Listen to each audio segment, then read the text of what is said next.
What should you write in your journal if you're writing in the morning? I'll tell you right out of the gate that morning is my favorite time to write in my journal.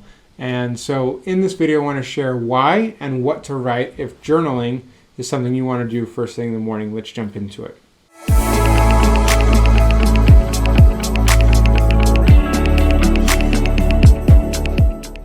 I love journaling early in the morning for a few different reasons. First of all, journaling is something I truly believe can be a force of creation. And so when I write in my journal first thing in the morning, then it feels like it's a way of creating my day and setting my intentions and how I want to show up and the person I want to be as I begin the day. And so it really sets my mind in a good space to kick things off in a good way.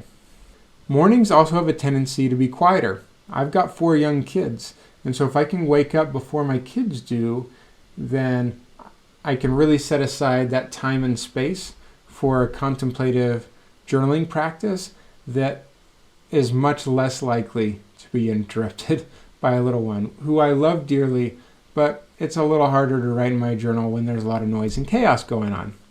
I also love to make sure that I write in my journal before I ever look at or use my phone or any other technology, that my mind is still clear from the distractions and emails and messages and other things, that I'm opening it up fresh and ready to receive and listen to God as I'm trying to connect with that in my journal, and also trying to stay grounded and aware of how I'm showing up as I begin the day. So those are some of the reasons why I love morning as a journaling practice. But if you're wondering what to write, let's jump into that. I want to give you a few different options. So number one, as always, you can always go to gratitude. It's a great way to start the day, to start your day in a gracious moment.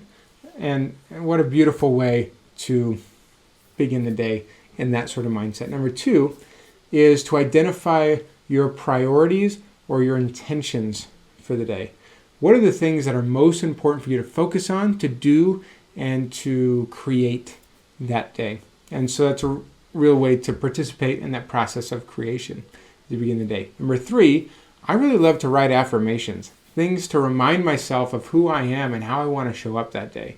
And it dials me into my purpose and the things that I really want to embody in a big way.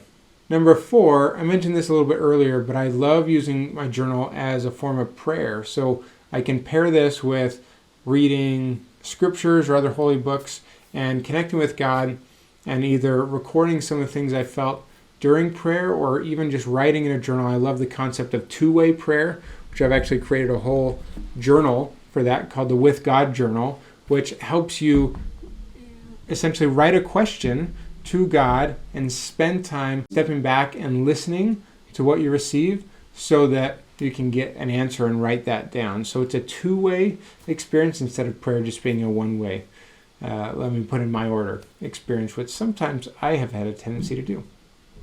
And as always, no matter what, you can always just free write in your journal to allow you to write whatever comes to your mind, get something off your chest as you begin the day. There's nothing wrong with that. Now you can do one or more of these, and you're likely to be glad that you did as you jump into the day and get these things out on paper to set things up in a good way. Now, a structured journal like my intentional day journal, which I've just released, might give you structure to do the same thing every day, but if you want to be a little more freeform with it, you can decide to do different things each day, and there's nothing wrong with that. One day you might start with journaling or gratitude. One day you might start with intentions. One day might just be a free write. So you can be flexible with it. Some people love that freedom, and some people might struggle with that. It's, again, up to you and what's going to be most beneficial for you that day in that moment. So I invite you to get into it. See what works for you. Open up a journal, get a notebook, or get one of my structured journals and see how can you create a journaling practice that is transformative and helps you create the kind of life that you want to live. But thanks so much for being here. Really hope that you are learning some ideas and concepts about utilizing journals as a process of creation and invite you to grab my 7-day journal reset program if you haven't already, to kick off a nice journaling habit and consistency and contemplative practice. And if you need more, then you can always grab one of my custom journals, my With God journal, the Tell Me More journal for couples and spouses, or the Intentional Day journal to help you set your intentions and reflect morning and evening. Thanks so much for being here, and we'll see you on the next video.